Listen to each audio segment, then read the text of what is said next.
Hello, everyone. Welcome back to Fitness Business Growth. Today, we're talking about a topic that we're really, really passionate about: busy, broke, and burnt out. Let's get straight into it, mate.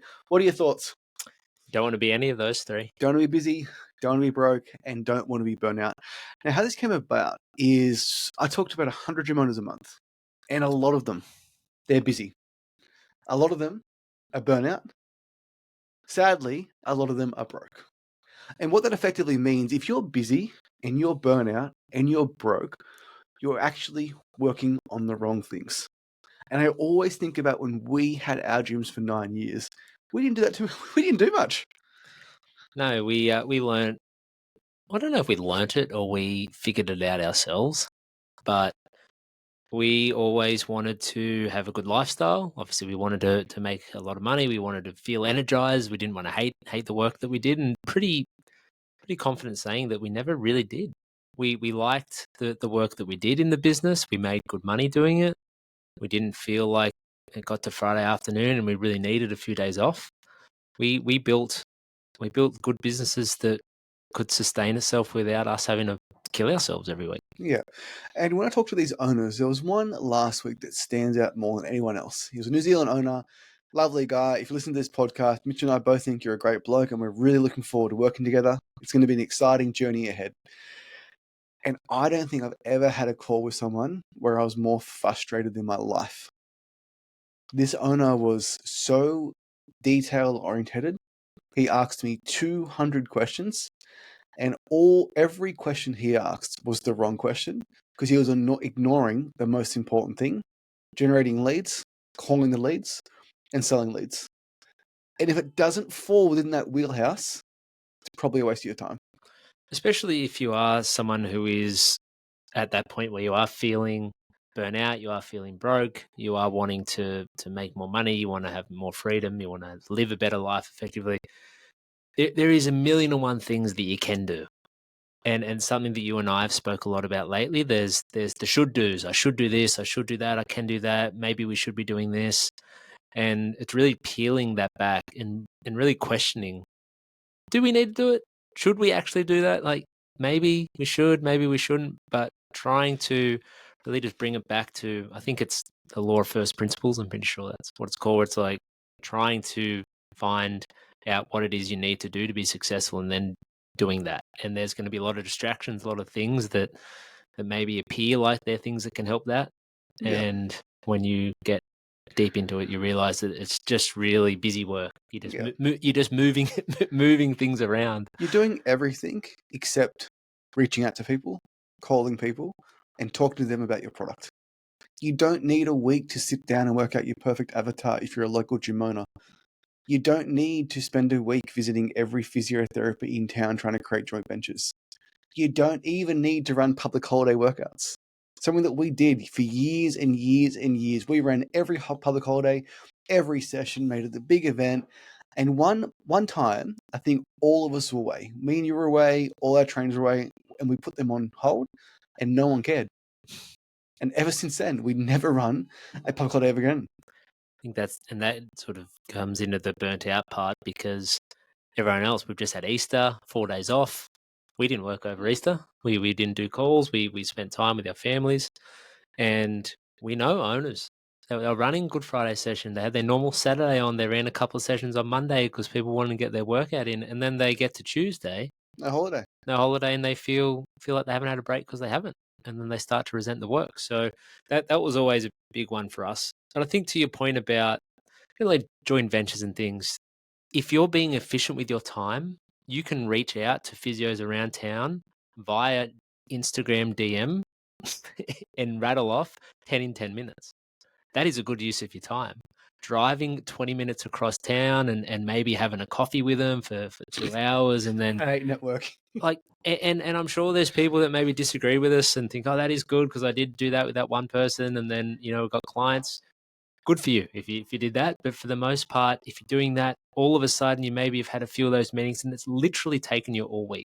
Literally. I'll say exactly to you what I said to that New Zealand owner. I said, mate, you're doing everything possible to lose weight except being in a calorie fucking deficit.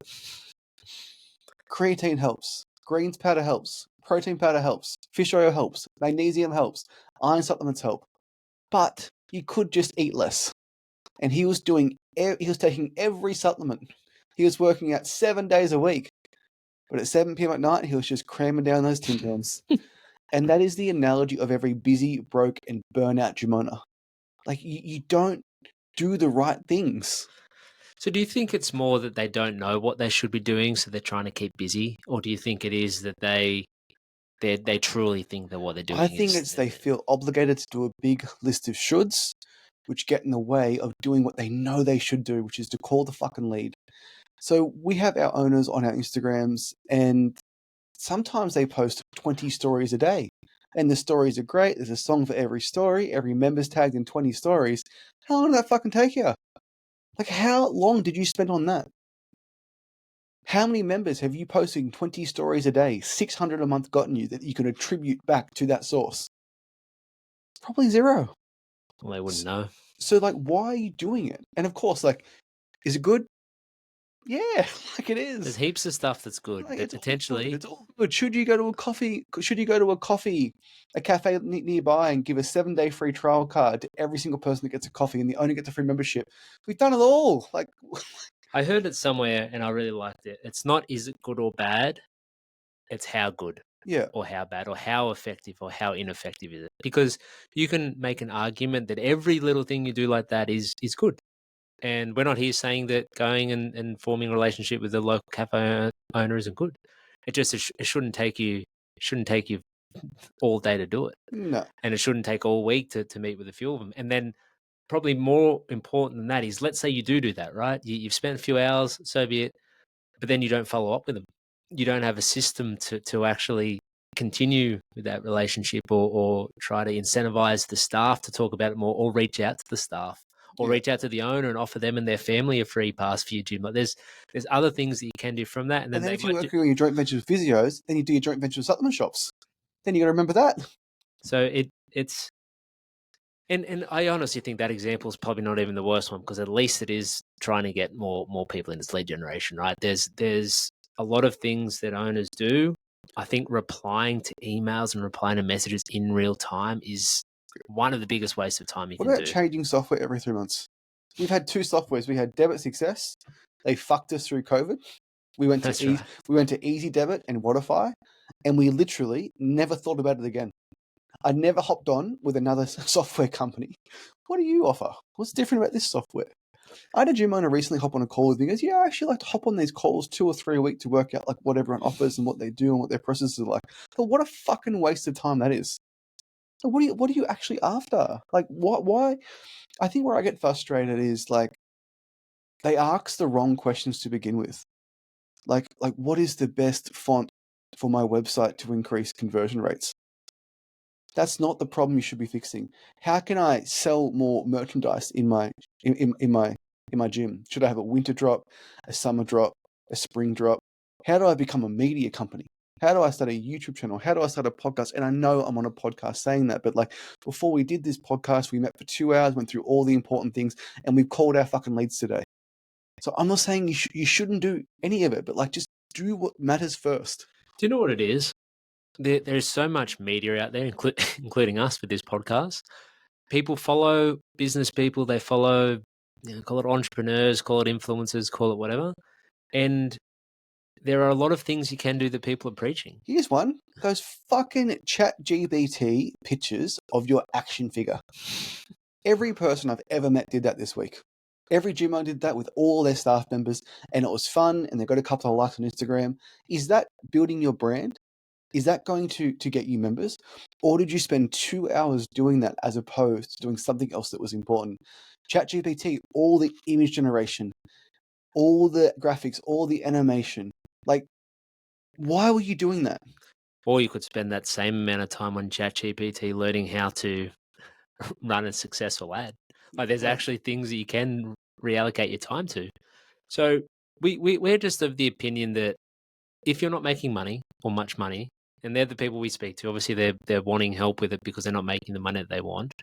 If you're not making money, but yet you feel busy and burnt out, then you may as well not be doing any of it. May as well be broken free. You may as well be Broke broke and not doing anything. With your family. Seriously. Yeah. So it's like you need to pick what you want to be, and it's hard to not be broke, not be busy, not be burnt out. We feel like we do a pretty good job of trying to not fall into any of those categories. But at the other end of the spectrum, what a terrible place to be. Like you're struggling to make rent, you're struggling to pay yourself. You feel extremely busy. You wake up every morning anxious because you've got so many things that you And then you supposedly listen need to to a do. podcast about this new ChatGPT feature is going to revolutionize how you make graphics for your business, and you spend all fucking morning on that. Or you do it on a Saturday afternoon instead of playing with your kids at the park. Yeah. So it's just a priority thing. I really think that's what it comes down to, and it gets thrown around a lot to prioritize things. But you really need to prioritize like what you need to be doing, because your time is finite. So you have so much time. You've only got so much juju every day that you can actually put into anything that's going to be worthwhile. So where are you going to spend that time? And I said it before, but I want to say it again. Replying to emails or messages in real time, they can wait. Yeah. They can wait the end of the day, the next day, do it all at once. Instead of getting an email, oh, there's an email, I'll respond to that member. Oh, there's a text message asking what the workout is tomorrow. I'll do that. Oh, this person wants to put their membership on freeze. Oh, I'll do that. Reply to them, hop on the software and do that. And then all of a sudden, you're replying to these messages straight away that could have waited till later on today, or you could do in a 15-minute period once a day. Yeah. So you need to be disciplined with your time, but you need to prioritize what's important. Yeah. Just like, if you boil it down to what your fitness business needs, you need to generate leads either through paid marketing or organic. The two fastest way: run meta ads or reach out to people that follow you on Instagram. If you do those two things before you do anything, you'll have more members. People that follow, people that engage, people that reply, you then should follow up again with a phone call. If you do that, you'll have more members. If you jump on the phone call with them and ask for their credit card, you'll have more members. So just do the things that matter before you go down to your local fucking supplement shop, who's fucking wheeling and dealing with every gym in the town, offering every person 10% members, going in there, offering their pre-workout and protein powder. Why are you doing that? You know what? I don't even think that many owners are busy and burnt out because they're doing those things. I think they're doing bullshit stuff, and they don't even realize it's bullshit stuff. So give me a list of Like bullshit like stuff. like literally, like they're replying to emails, or like you said, they're reaching out and they're trying to find out how to make a reel, or they're putting a reel together, or they're trying to figure out how to do some next level automations thing in their software, so leads can go into this different workflow in 60 days time. And it's bullshit. Yeah. It's bullshit. So there are, it's not is it good or is it bad, it's how good or how bad. And I think there's just a lot of things that people are doing that could just wait till later if you're being reactive to things. And then if you are doing stuff that's proactive, Yeah. trying to get more members, it's like, well, am I doing this the most direct way possible? Am I trying to get more leads through this supplement shop joint venture? Or do I have all these leads that I generated last week that I haven't really followed up? What's a good way to test things? Let's just say that you've been posting 7 reels a week and you post 10 stories a day. If you don't do that for an entire month and you don't have any more or any less members, that means that all of that things you were doing generated nothing. And that may be like an unpopular opinion, because you got to post on social media. Yes, you do. You got to post stories. Yes, you do.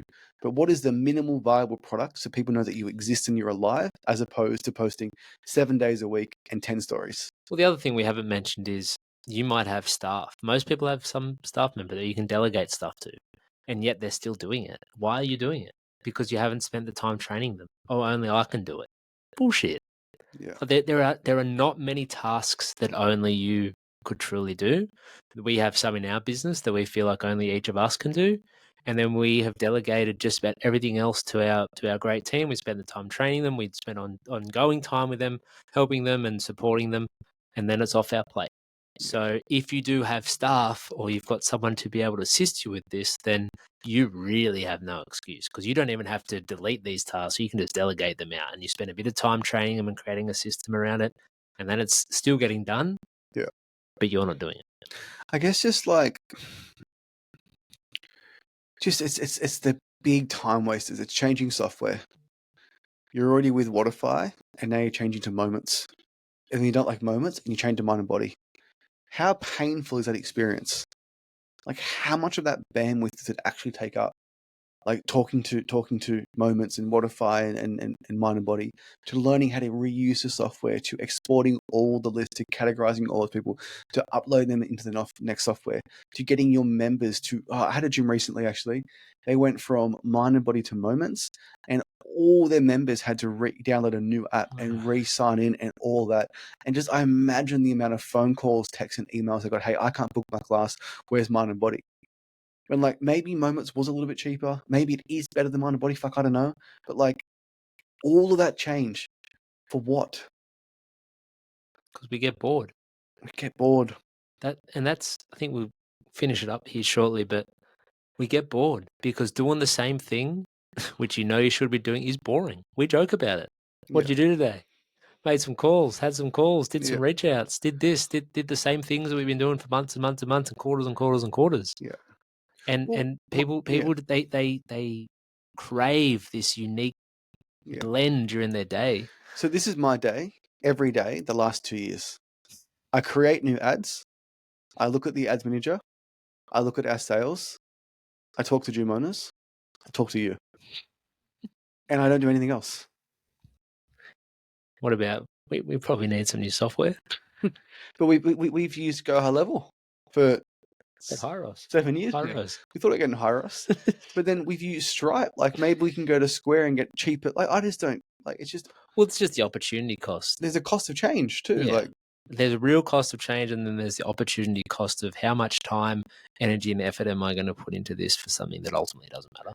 Yeah, and also just like what is the one thing? Just imagine that the only problem you had to solve was I need to learn generate 20 to 50 leads a week on paid ads, or I need to have an agency to help me do that. Then out of those leads that we generate, I need to contact them as fast as possible. At the start, I'm just going to pick up the phone and fucking call them. And then once I solve that problem, I might look at automations to text leads as they come in. Then once I solve that problem, I'm going to make sure that I text the leads that didn't come in straight away last month and the month before that. Oh, I'm also going to reach out to ex-members. Boring. But if you just did that every fucking day, like you'd have the gym that you want. Not going to supplement shops and setting up joint ventures, or physios and setting up joint ventures, and like not going to sporting clubs and setting up joint ventures, not changing your website, not changing your billing for no reason at all, like not adding extra sessions when you don't need to add extra sessions, not running additional weekend sessions, not running public holiday sessions. Just do those few things. Not having a cleaner. I still have some people that mop and vacuum their gym. Yeah, it's a waste. Golly. Get a cleaner. Guys, we say this because we're just passionate about, like, we had gyms for 9 years. They were successful. We made a lot of money, had a lot of members, had great staff. And I truly never, ever felt burnout in my life because we focus on what matters most. And we hope everyone does that. And I'll leave you with this. Quite often, the worst gym owners I talk to, they behave the exact same way as the worst fat loss client. Why am I losing weight? I'm doing this. And you would say, did you go to bed on time? Did you drink enough water? And did you stick to your calorie deficit? Nah, I didn't go to bed on time because Netflix. And then, didn't drink water. I just forgot. Didn't have a water bottle. And calorie deficit. I had UFC on the weekend and I had a friend over and it was Anzac Day this weekend. But I did everything else. They ask if they can have barbecue sauce on their chicken. That's it. That's the same shit. The 20 calories. Yeah. Or not that even. From two teaspoons of sugar to one. Doesn't so matter. You are being that person. And it's always good to look at it through the fitness lens, because just about everyone who we speak to and anyone who's taken the time to listen to this will be able to understand. And you probably had those conversations with clients. They eat a big thing of ice cream every night and they ask you if they can have sauce on their chicken. So it's not the fucking sauce on your chicken. Yeah. It's the ice cream. It's just 60 beers. All right, guys. Thanks for watching. We appreciate it. Have a lovely, lovely day. Do what matters most and don't be busy, broke, and burn out. See ya.